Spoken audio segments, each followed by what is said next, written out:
Well, good morning, good afternoon, good evening, whoever you are, wherever you are, whenever it is for you.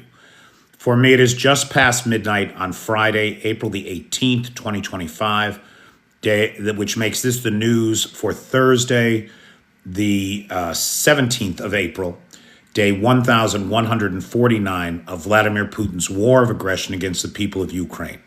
How do you do? I'm Peter Alexievich, and I'm coming to you live from this major European capital, currently under siege. I see the peeps are coming in. Hey, Hobo. Hey, Richard Prexis. Hey, Darlene. How's everybody doing tonight? Hey, Mike Kelly. Good afternoon to you. I am most well, RN Warrior. I take it you're a registered nurse. Hey, Bobby. Bobby, did you see? So I'm hoping, right, Bobby loves, hey, David Keller. Bobby loves the Russia on Fire videos. There's just no two ways about it. I think, Bobby, it's fair to say that they are your favorite series kind of videos that I do here. And we all know the so-called ceasefire ends like in the next 18 hours or so, depending on how you count it. Hey, Malta. And it is my fondest hope that the Ukrainians have been planning for this moment and are going to hit Russia where it hurts. And for so long, hey, Bjorn, hey, G2, and for so long, the Ukrainians held back from hitting any of the export pipelines, right? From hitting anything that would send oil out of the country and that might affect the global price of oil.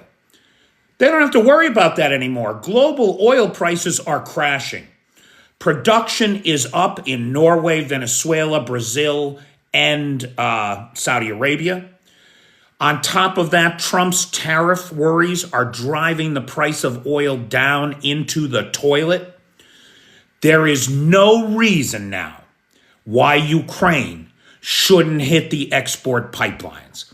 In fact, they'd be doing the American oil and shale gas industry a favor because American shale is dirty and expensive. And the cost per barrel is between $52 and $55 a barrel. And so when oil hits that 55 mark, suddenly the American oil and shale industry is in trouble, right? So frankly, Ukraine would be doing the American business a favor if it hit the export infrastructure at this juncture in history. Get her done, Mike Kelly. Get her done, right? Get her done. Last night, it's the living legend. Hey, living legend. How you doing? Hey, Steve with a V. Now, hey, Sarah. How you doing, Sarah Bradshaw? Now, last night we saw drones come at Ukraine, but it was only 75 drones last night. I know that's like crazy to say. It was only 75 drones. But that means that likely 32 or 33 of them were decoys, right? Not attack drones, just decoys. About half of what they send these days are just decoys. The Ukrainians shot down 25 of them, took another 30 out with active countermeasures. That's a 73% interception rate. That's a good interception rate anywhere in the world except Ukraine, where the daily interception rate tends to be around 90%. Why did so many drones get through last night? I've noticed a pattern. When the Russians also send missiles, and they sent last night, if I'm not mistaken, it was 4 Iskander-Ms at the country. It seems as though the missiles get a priority. Of course they do. They're far more dangerous, far harder to shoot down, and they cause more damage. And so I think with the limited resources that the Ukrainians have, that naturally they focus on the biggest danger, right? And so we see these slightly lower interception rates on the drones when those things happen. For their part, the Russians keep hitting civilian infrastructure and civilians. Those missiles Unalive 3 people in Dnipro last night, including a child. A child was killed. We also got warnings today from both the Zelensky government and from the Lithuanian foreign minister, who said that intelligence indicates that the Russians are planning to hit Ukraine hard at Easter. Of course they are, because they know when everybody is going to be in church. They know where everybody's going to be. And it's going to be another Sumy massacre style attack. Hit a major population center when it's filled with people, like on Easter Sunday Mass, like they did in Sumy on Palm Sunday.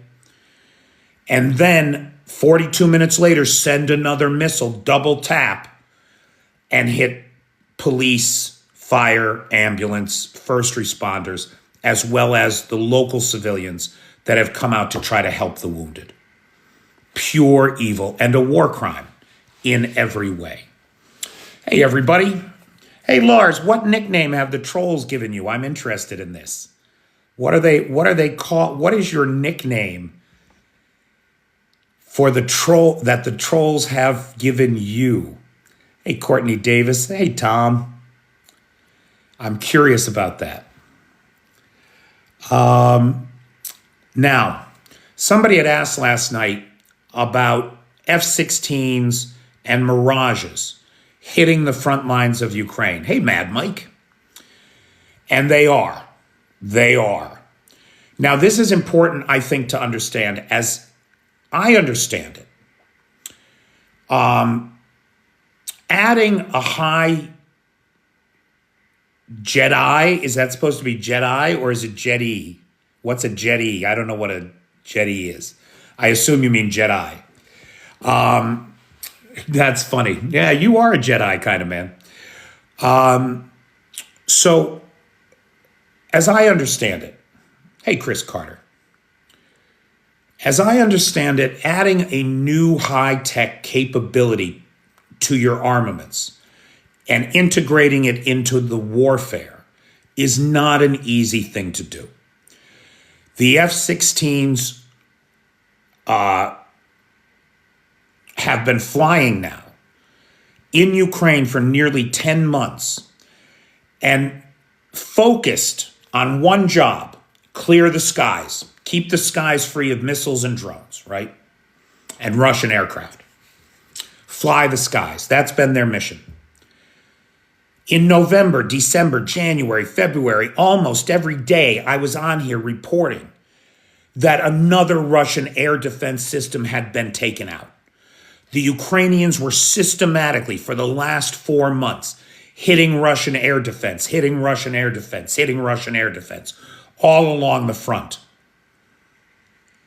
Now what we're seeing the last 2 weeks is the Ukrainian F-16s and Mirages hitting forward, just pounding the front line.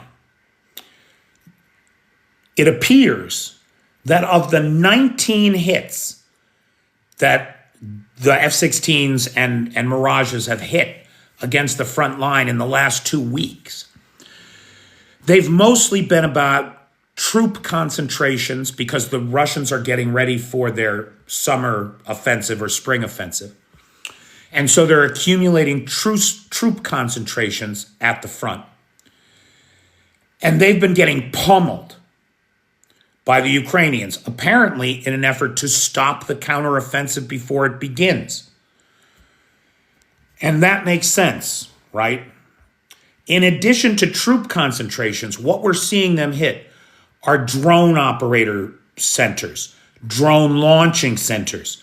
We're seeing them hit command and control in decapitation strikes. Down in Kherson, the entire commanding staff of the Southern Military District was struck about 10 days ago and eliminated, full-on decapitation strike. And then yesterday we saw the new commanders, the ones who were just brought in, we saw them get hit again with a French hammer. The French hammers are an air-to-ground missile, launched from the F-16s and the MiGs. I'm sorry, the Mirages. The MiGs are still playing their part. Don't get me wrong. The MiGs have been adapted. They've got hard points on them for Storm Shadows and Scalps, as well as other missiles. And so they're still doing the job, and they're supporting the F-16s and Mirages, it appears. But pummeling the front lines, giving close air support to the ground troops, this is a new capability for the Ukrainians that we are seeing evolve right in front of our eyes. And of course, taking out that air defense first over the last 4 months was the first step in the direction of making it possible to do this. You couldn't do this with impunity with all that air defense there. It is still dangerous. We saw the Ukrainians just last week lose their first F-16 in combat to what was likely S-400 missiles right at the Ukrainian-Russian border. And the pilot, a 26-year-old pilot, was also lost. Equipment you expect to lose. It is always tragic when a hero like Pavlo Ivanov, the pilot of that F-16, is also lost. But they're stepping it up, baby. The Ukrainians are stepping it up every time. Hey, Dan Ballard. Hey, Van. Hey, Steve Kennedy. How's everybody doing tonight? Now, we've got new news on the mineral deal. Well, first, let's talk about Trump for a second. Just for a second. I'll try not to talk about him too much. Okay, Mike, you asked that question, or you make that comment at exactly the right time. Hope Trump gives Ukraine the weapons package they want to buy, says Mike Kelly. Here's the thing. He can't do it. After months of complaining, right, after months of complaining, who's Trump? I wish we didn't have to know who this person was. After months of complaining that Zelensky is nothing but a freeloader, looking for a handout, a beggar, coming to the White House respectfully without a suit and tie on, although he didn't criticize the lack of tie on the El Salvadoran dictator, did he? Or on Elon Musk, who dresses like a goddamn sophomore in college, who thinks it's cool to wear Birkenstocks and socks and shorts on a snow day. No comments about them, just Zelensky. Hey, Anna. Hey, Scotty. So, Zelensky, after months of being called a freeloader, says to Trump, hey, buddy, I got $50 billion from the Europeans. Sell us 15 Patriots. We'll buy them. Sell us some more weapons. We'll buy them. We're not asking for a handout. We're not asking for credit. We're not asking for a loan. We got cash. And Trump blows it off, right? What did he say? He said, Zelensky, he's always looking for missiles. Actually, what he said was, the direct quote was, he's always looking to buy missiles, in complete contradiction to what he's been saying for the last few months, right? So he is turning down the sale of defensive weapons to Ukraine to the tune of tens of billions of dollars. Why? Because he dare not upset his employer, Mr. Putin. That's why, in my opinion. I'd love to hear another explanation for why he's turning down the deal maker, the businessman, why he's turning away $50 billion in revenue for the American defense industry. Now, I will point out to everybody here, the last time a president crossed the American industrial complex, military-industrial complex, he shouldn't have been riding in a convertible in Dallas, right? So for all my conspiracy friends out there, It could be that this absolute betrayal of the American military-industrial complex's pocketbook could finally be the thing that pushes him out of our lives. Now, that's an interesting point, Michael. Michael Boucher says, sell them the $50 billion in weapons or no minerals deal. I don't know that Ukraine is in a position to play that kind of hardball with Donald Trump. We did finally get a real concession from Donald Trump on the minerals deal. He is no longer asking Ukraine to supply us with $350 billion in minerals. Just $100 billion. Pay back the $100 billion we gave you. Now, first of all, we didn't give him $100 billion. By all accounts, including the Congressional Budget Office's accounting, we've sent to Ukraine about $83 billion and change, 83.6, I think. And that's only if you count the weapons at their replacement cost. If you don't depreciate those ATACMs from 1986 that Ronald Reagan paid for. If you depreciate that, we really sent Ukraine about $20 billion in weapons. And he's holding the whole country hostage, trying economic extortion and coercion to secure these rare earth minerals, which China has a monopoly on, a virtual monopoly, right? Something like 60% of the world's rare earth are in the country of China, and 80% of the refining of those ores is done in China. Even countries that have the earths in their borders send the ore to China for refining because it's a difficult process, and they have the expertise. So it will be so what has Trump's response been since Zelensky asked to buy the weapons?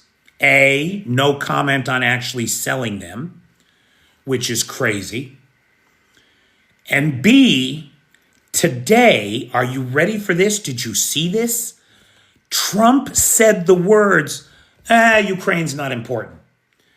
He's not getting...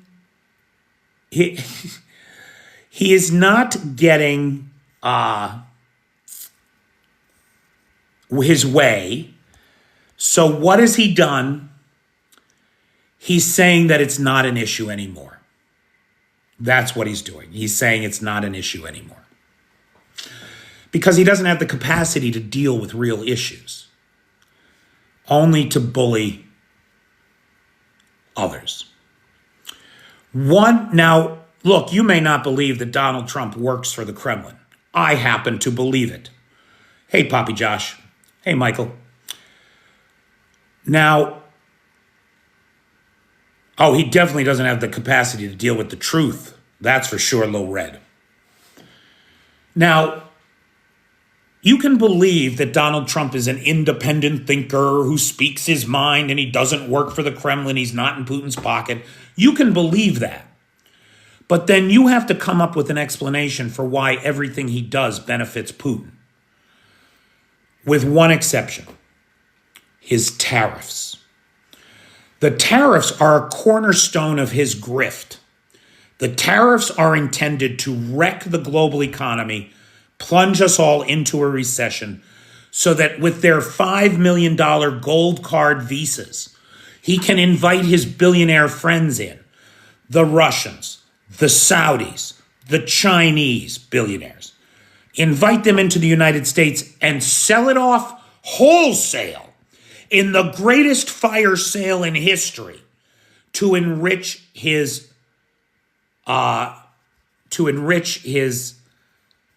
billionaire buddies.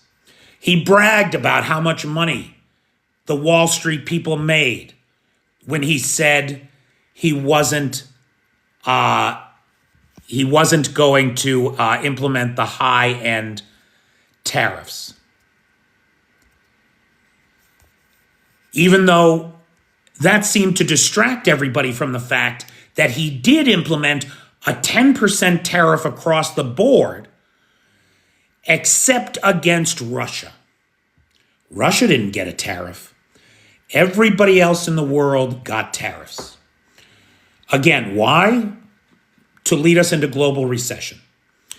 And the markets know this. We know the effects of these tariffs. We know that they are inflationary. We know that they are a tax on our people. We know that they are going to lead to a recession. Just that simple. Even a 10% across the board tariff. Not to mention the 100+ tariffs on China, who makes everything we buy and is now driving American business out of business because they can't afford them. They can't afford them. So why do I say that tariffs are the one thing that has not been kind to Putin?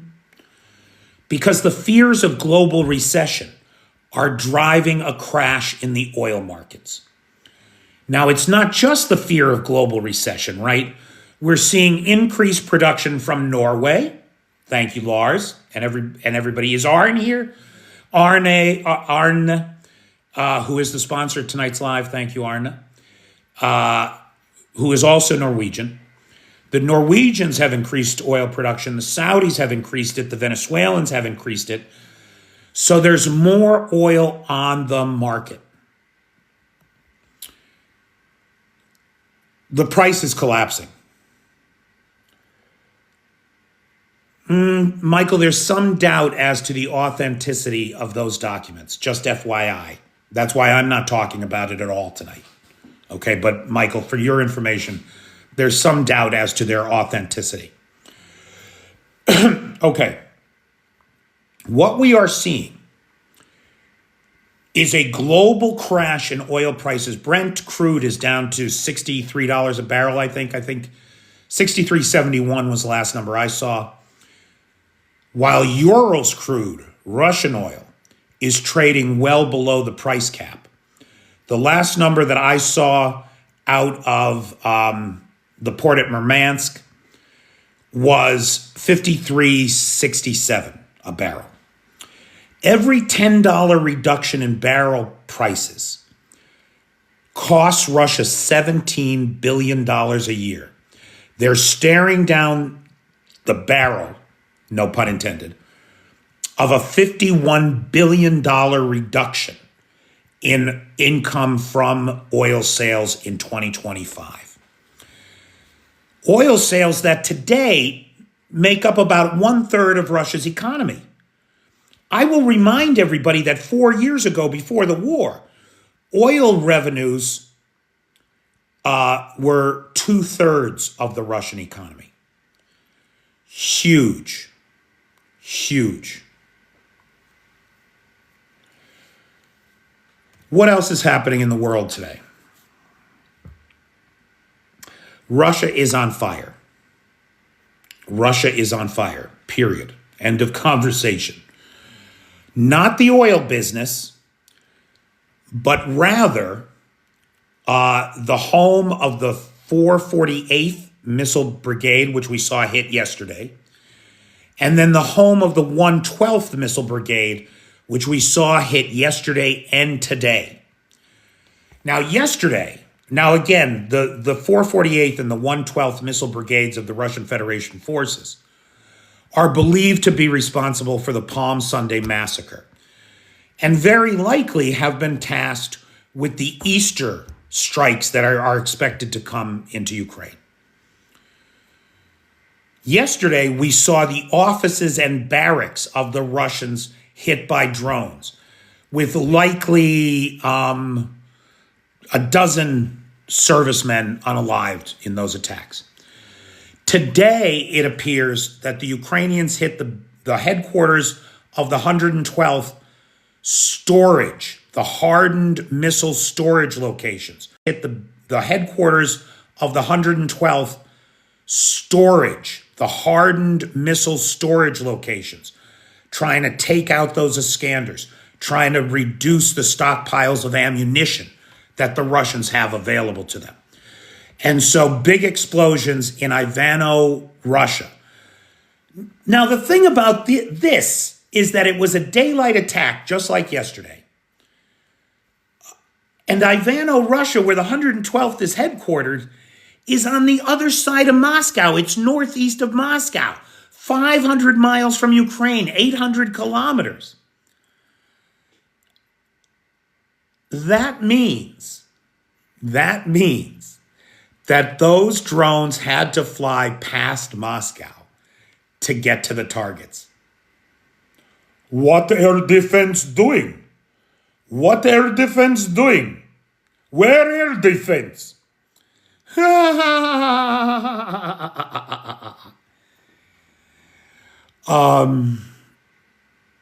So incredible job by the Ukrainians.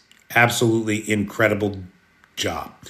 Well, the thing about Russian air defense, right, is that it's not made for drones. It's not made for something with a 6-foot wingspan. Russian air defense was designed with the assumption that the Russians would be fighting America and that we'd be sending big-ass intercontinental ballistic missiles and that's what would have to be shot down, right? Ooh, I feel pretty. Anyway, could Russia fall, and if so, who will get power there? That is a great question. That is a great question. So just to wrap up the missile brigade thing, we got verification today that 2 of the buildings were burned basically to the ground. They're gutted from fires yesterday. And it's likely, we're waiting now on satellite pictures to understand how effective today's strike against the hardened bunkers were. Now, Fish Whisperer 77 here has a very legitimate question, and one that we have not discussed on this channel in some time. So, could Russia fall? And if so, who would get power there? It's my belief that one of the reasons we have seen this drip, drip, drip of support to Ukraine from her Western allies is because they don't want Ukraine to win. They are afraid that if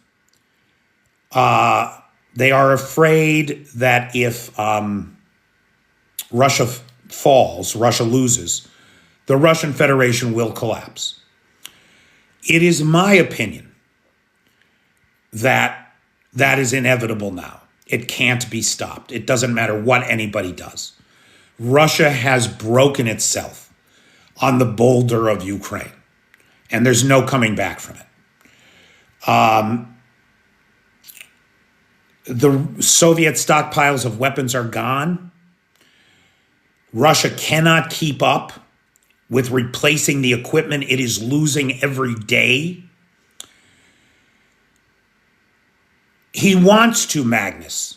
I'm not saying that Trump is not Russia's friend and that Trump isn't doing everything he can to save Russia, including devaluing the American dollar. He's doing that as well. The ruble is now the best performing currency in the world. Well, I mean, you have to understand it was the shittiest performing first. Now, you know. And then, Scotty, you make a good point, right? $500 drones are taking out $5 million tanks. You can't keep up with that. That's asymmetric warfare of the best kind for Ukraine. Just on the subject of the tanks, there was an interesting mill blogger post today. Reporter Filatov, who's a Russian mill blogger channel, said that he was happy to see 10 brand new tanks arrive at the front. Now, these aren't really brand new. They're old Soviet tanks that have been refurbished, right? He was also happy to see that they all had electronic warfare components on them, right? To protect them from the drones. Then they opened the electronic warfare components. Only 7 of them actually had anything inside the boxes. The other 3 were empty. Somebody's putting some money in their pocket back in St. Petersburg. Then the other, you were close, Scotty, 70% had electronic warfare, but get this, pal. The frequencies that they used were outdated by a year. So they're worthless. And so reporter Filatov wrote in this post, these beautiful tanks will go into battle and the Ukrainians will destroy them immediately. Yeah, they will. And they're going to do it with $500 drones. Now, I have repeatedly answered the question, do I think the Kursk incursion was a success? And somebody here just asked that question. Zachris. Oh, Zachris, I made a whole video about this for you in response to this. Did you not see that video? I made a whole video talking about all the benefits that accrued to Ukraine from the Kursk incursion. If you DM me, I'll send you the link to it. But I did tag you in it, pal. You're tagged in it. But send me a DM and I'll send you a link to it. It's a great question, buddy, by the way. Okay. Now, the question from Fish Whisper is, what happens when Russia falls apart? I'm going to have to disagree with Nightshade on who's going to be fighting for power. Medvedev, who else did you mention? Lavrov, Peskov. Nobody takes these guys seriously. They're just things that Putin uses to spew his garbage into the world. They're not real players. They've all been sidelined in the real politique that is the Kremlin, as I understand it. What we're going to see are the oligarchs with their own private armies devolve into feudal warlord kind of sections. And the ethnic divisions within the country, like the Chechens versus the Dagestanis, erupt into civil war. The future for Russia appears to be one of collapse and violence. And it only makes sense because you reap what you sow in this world. And that's all that they have sown in the world are violence, theft, and murder.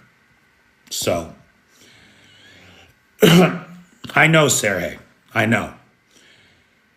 The problem is that this is happening on a political timeline, not a human lifetime, right? Like not a daily existence kind of timeline. So who knows how long it will take.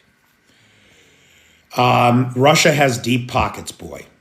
Now, PJ, as far as China goes, China wants northern Manchuria back. Vladivostok was built as a Chinese city. They want it back. And they have invested tens of billions of dollars in Siberia, all along Lake Baikal. I think what will happen when Russia collapses is that the Chinese will go in there, claiming that during this time of uncertainty and political upheaval, we will go in to safeguard our investments, but we won't stay. They're going to stay. They're going to install puppet regimes in these territories and maybe even eventually absorb them into China. But they do want North Manchuria back. In fact, in the most recent map of China, the most recent official government map, they claimed some Russian territory, and the Russians haven't said shit about it. Putin hasn't said a word. He can't. He's too dependent on Russia. In the Russia-Chinese relationship, right, Sergei, they'll go in to protect the ethnic Chinese people, exactly. Oh, I know, Jose, but 5 years is so long for everybody that's suffering. I don't know if the Ukrainians can last 5 years. I definitely don't think Russia can. But, you know, the Ukrainians have taken so much abuse. And now to get it from the President of the United States is just disgusting to me beyond words. I feel like I have to apologize to every Ukrainian I talk to.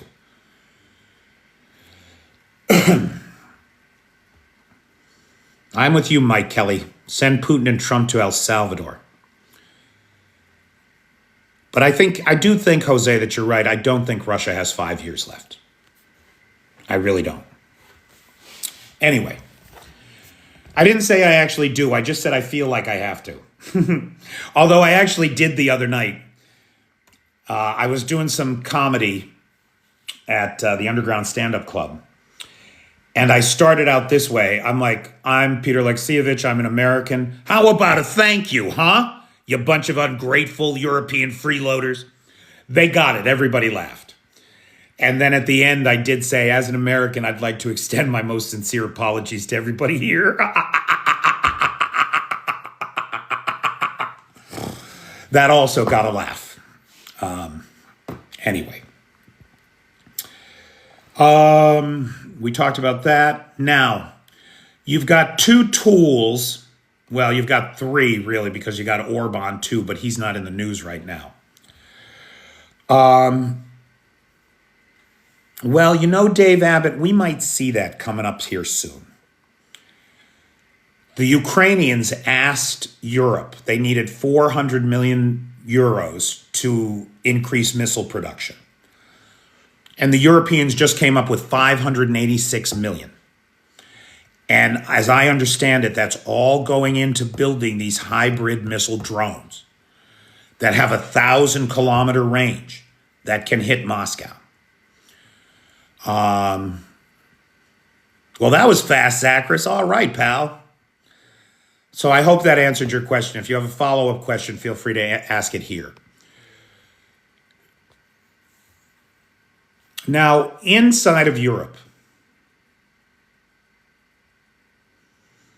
Oh, Krager, hang on, let me come back to that, okay? Let me just do this thing about Fico and the Serbian president, Vucic. Both these guys, and probably Orban too, are going to Moscow for the May Day parade, for the May 9th victory parade. I want to know what he's going to parade. He doesn't have any fucking tanks to parade, that's for sure. He doesn't have armored personnel carriers to parade. He doesn't even have Oreshniks to parade because he blew them off, right? So I'm going to be very interested to see what he has to parade there. Now, the fact that the Serbians and the Slovakians are going is a problem, and likely Orban too. It's a problem, right? These are European countries that are supposed to be on the side of Europe. For his part, Orban they're looking at sanctioning him because he's actually in the EU. He's not just an EU candidate state. And so they're looking at sanctioning his veto powers. When you've got 26 countries that are all voting one way and one guy that's holding you all hostage, you got to do something about it. And it looks like the Europeans are finally going to stand up to Orban and take away his voting power so he can't keep vetoing every sanction and every action against Russia. The Serbians are not only going to Moscow for May 9th, but they have naturalized 200 Russian oligarchs. So 200 of the wealthiest people in Russia just got dual citizenship in Belgrade as naturalized Serbians. This is just like Donald Trump's gold visa to the U.S.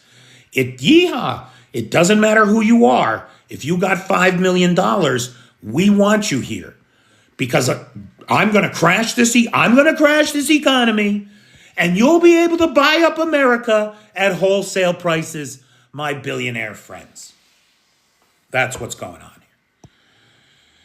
So the Serbians are still in Putin's court despite 5 months of protests against the pro-Russian dictator in Serbia. Now, as far as Fico goes, Kai Kallas from the EU High Commission said that doesn't look good for you, pal. It doesn't look good for any EU candidate state to go to Moscow on May 9th. You should go to Kyiv instead. Fico basically told her to fuck off. He said, I am the prime minister or the president of a sovereign nation, and I will go where I want and do what I want. Orban, Fico, and the Serbian president, these are the guys to watch. They are a problem. And they are definitely on the wrong side of history. No two ways about it. Okay, now, there was a good question in here. How was Serbia Big Daddy? Because I would like to get to the Balkans at some point over here. Krogius, the Lithuanian, correct. Night, Jose.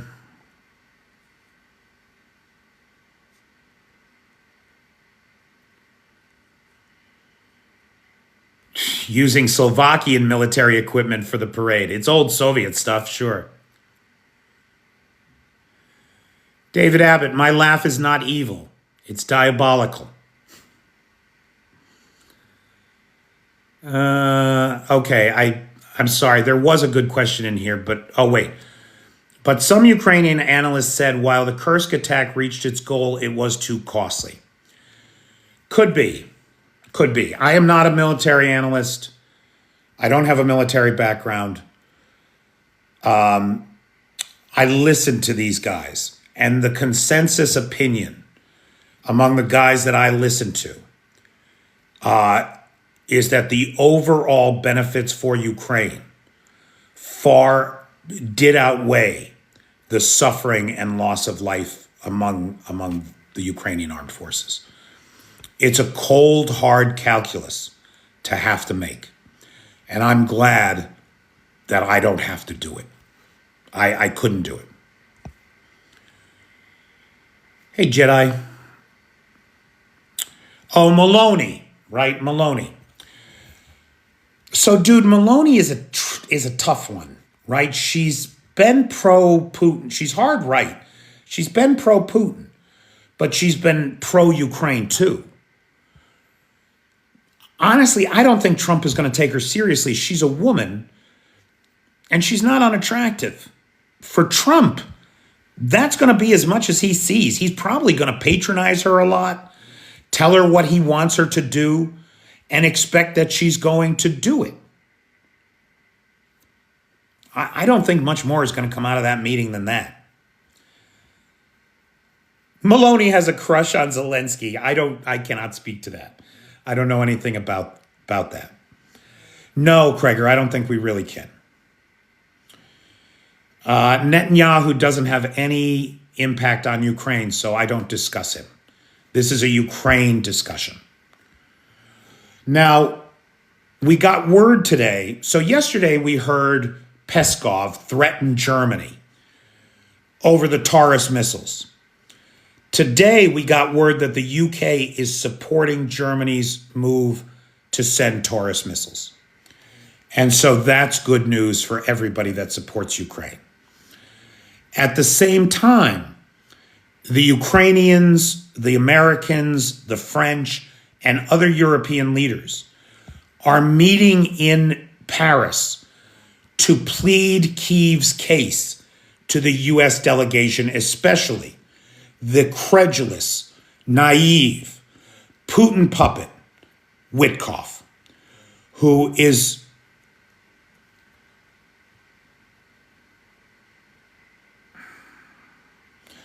that's a weird thing to say, Scotty. That's a weird thing to say. Anyway,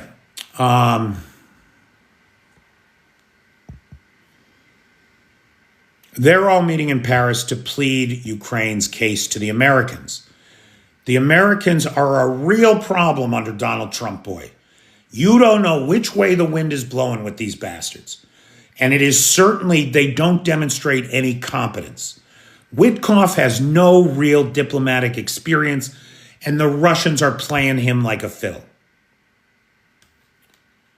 So we'll see what comes out of the Paris agreements. Now, I mentioned last night we had some bombs and missiles come into Ukraine, and they had some devastating effects. 3 killed in Dnipro, including 1 child. The ice rink Like the ice rink, really? The ice skating rink in Kherson was leveled, along with residential complexes that were hit with Fab 500 bombs, the aerial glide bombs.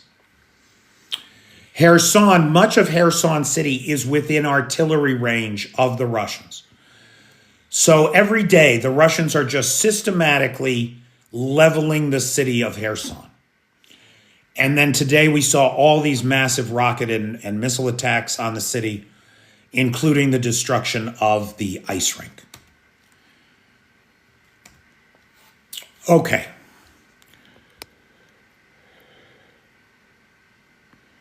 You know, Macaroni, it doesn't matter what you wonder about the Republicans. They don't have any moral compass. If it's someone that they think is on their side, they condemn anything that's said against them. If it's someone they see as the enemy, they condemn anything that's said in favor of them. They don't have any objective moral compass.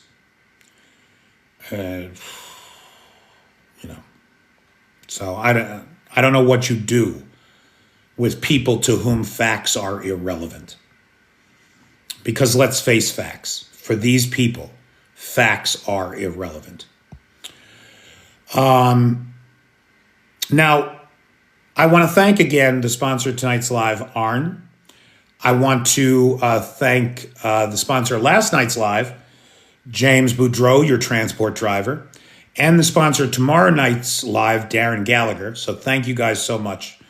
Your live sponsorships make a big difference to me. And I have no sponsors for next week.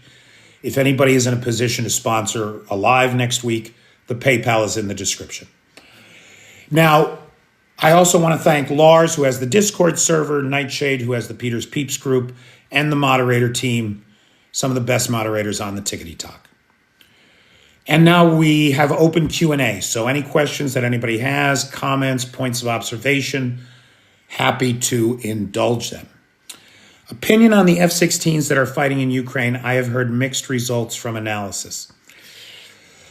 You know, Zachris, I'm not a military analyst. I don't have any weapons experience. I don't know anything about F-16s per se, except what I said at the beginning, that it looks to me like the Ukrainians are getting better and better at using them and expanding their roles.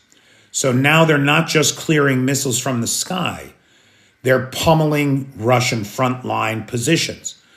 And they are only able to do that consistently because the French consistently supply 50 of those Hammer missiles every month. So they've got an ongoing supply of those missiles. Beyond that, I'm not a person to have any opinions. So Thomas, I hate putting a figure on things. Like if people want to support me, they should do it within their budget. Nobody should spend too much money on me. If you have to ask, you can't afford it, I guess is the question. Send something that you think is adequate. And if it's not, I'll figure something out. But I hate to put a price tag on it. I don't like that. The point is that you're going out of your way to help keep me in Ukraine. And for that, I'm deeply grateful, whatever that is. Somebody sent me, I'm not going to say who, sent me $10 for my email address. Let me be clear, everybody. My email address is on my profile. peteralexeyevich@gmail.com. Just that easy.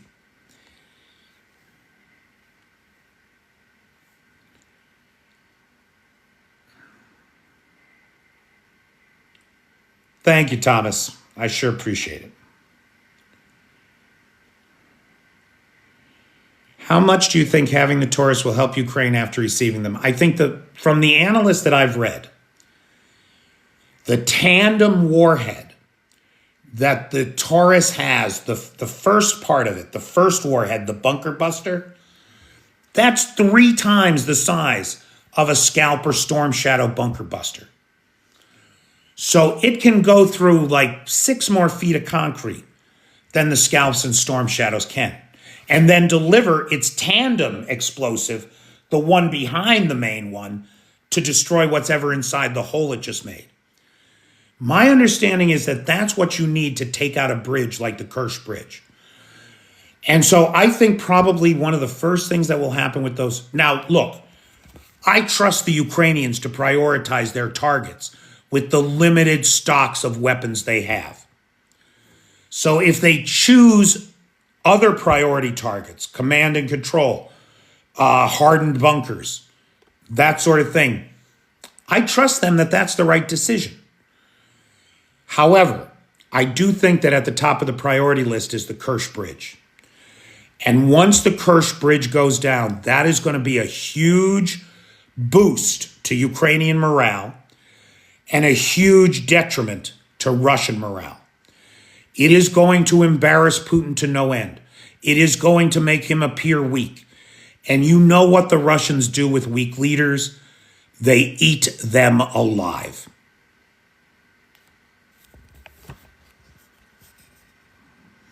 Yeah, it would be great to stop all wars if you can just convince Putin of that. What would Putin do if the bridge is down? Would he attack the Baltics? Dutch, he can't attack anybody else. He cannot open another front. The only real concern, I think, is would he then be desperate enough to do something like open the nuclear arsenal? And I think there's a very small chance of that.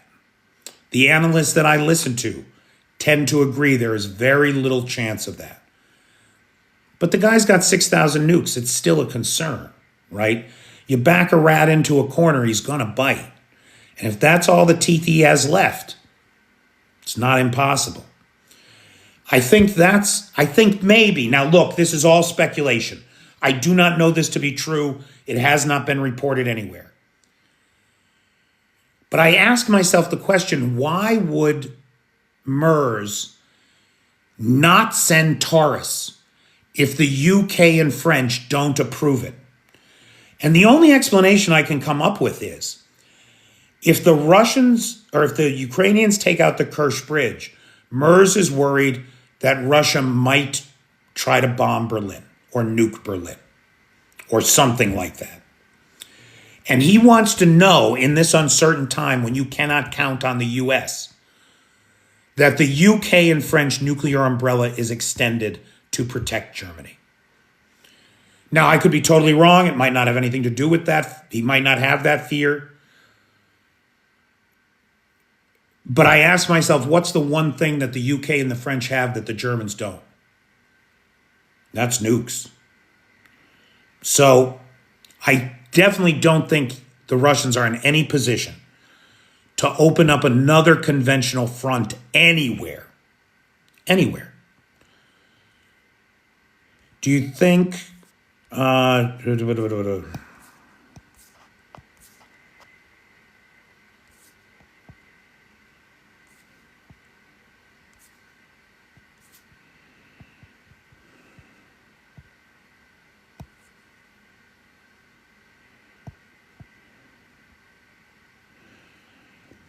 I'm not aware that China has been sending arms to Russia. My understanding is that, at least above board, they haven't been. But I did understand that Chinese workers and Chinese technology had moved into a factory inside Russia and were building weapons for Russia. But I don't know that.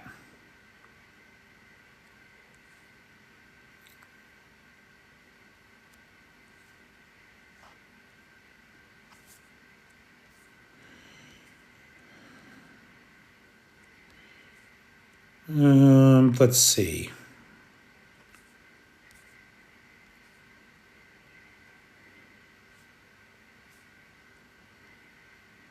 The threat alone will give the Russians a laxative.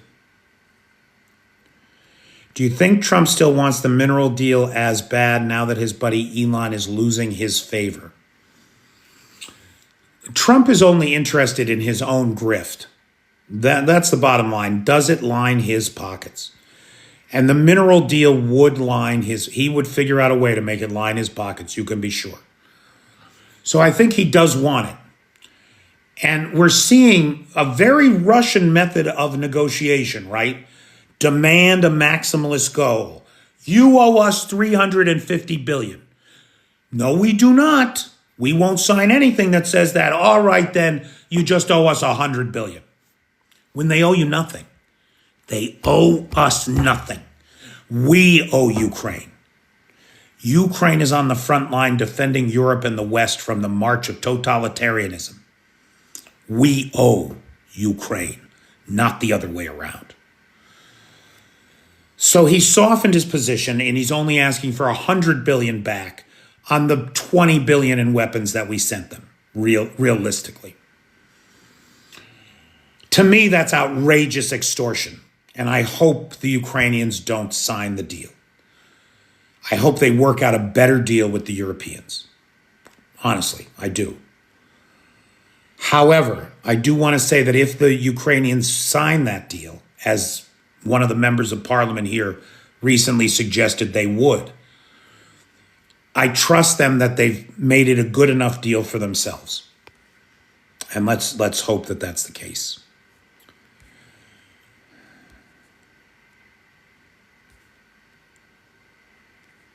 Courtney Davis asks, what do analysts say about the viability of the Russian nuclear stockpile? Virtually every analyst that I read, the consensus is that the entire tactical nuclear stockpile does not function. Nada, nunca, never. It's done. Which is why we saw the Russians screwing the warheads off and sending the empty missile casings to try to overwhelm Ukrainian air defense last year. They're worthless. The strategic stockpile is another question. Russia right now has, we believe, 1,755 nuclear devices deployed on submarines, ships, and in the silos ready to go. The state of those 1,755 missiles is unknown. But Courtney, you raise a good point, right? It costs a lot of money to maintain this shit. The Russians don't spend money on maintenance. And when they do, most of it gets stolen by the generals, like we saw with the arrest of Alexander Smirnov today, the governor of Kursk, accused of stealing 2 billion rubles, about 20, was it 2 billion? 2 billion rubles, about $20 million. So it's a big unknown, the state of the Russian nuclear stockpile. It is likely that much of it does not work at all. Not at all. Every nuclear test that they've conducted during the course of this war, all the Arctic tests, they've all failed. The Russians can't seem to create anything new. They're stuck mostly with the Soviet stockpile and maintaining it. If Putin goes down, he will surely be selfish enough to drag the world with him. He might be, Zachris, you might be right. Can he convince Belarus to help in the Baltics? Belarus is a dependent state, right? It does not exist without Putin's support. And part of what Russia does on any state that is dependent on it demilitarizes them.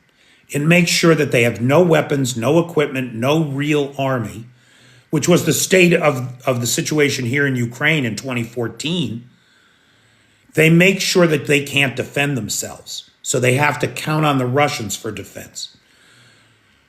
Altogether, the Belarusians have 60,000 men in uniform. What are they going to do? And they're under-equipped and under-trained.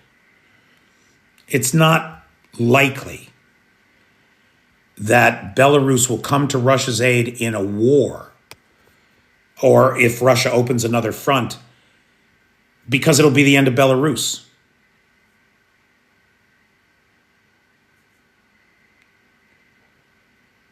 What's your opinion of Trump saying this war wouldn't never started had he stayed in office? I believe him. I believe him, Michael. I don't think the war would have started if he was in office because he would have handed Ukraine to Putin, not because he would have helped Ukraine. He would have made sure that Putin got his hands on it one way or another.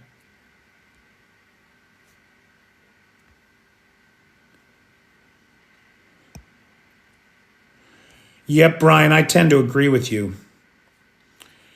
that Russia will fall just like the USSR did. It's going exactly the same way. Okay, so guys, finally then, let me again thank Arne, who is the sponsor of tonight's live. Let me thank Lars, who has the Discord server, and Nightshade, who has the Peter's Peeps group. I'm Peter Alexievich, and this is the Live at 5 from Kyiv. I will talk to you all tomorrow. If anybody wants to sponsor live, the PayPal is in the description. And if you don't have a Patreon account, you don't have to pay for that. Free Patreon accounts are available. Half of all the videos I produce only get published on Patreon. So if this content is of interest to you, I encourage you to take a look at the Patreon and get yourself a free Patreon account. And even better, Thomas Cochran, than sponsoring a live, if you can join the Patreon, kick me 10 or 20 bucks a month. That really goes a long way toward keeping me in Ukraine. That's my bread and butter. But I appreciate any live sponsorships. Thank you. All right, kids, I am not a Ukrainian American. There's only one place in the world where Alexievich is a surname. Does anybody know? There's only one country in the world where Alexievich is a surname, and the family has two, count them, two Nobel Prizes.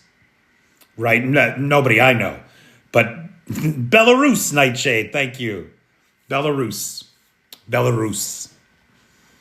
Hey, there's the sponsor of tonight's live, Arne. Oh, Dark Irish, you were so close with Ethiopia. So close, man. I mean, I do look Ethiopian too. I can understand the confusion. All right, kids, make it a great day.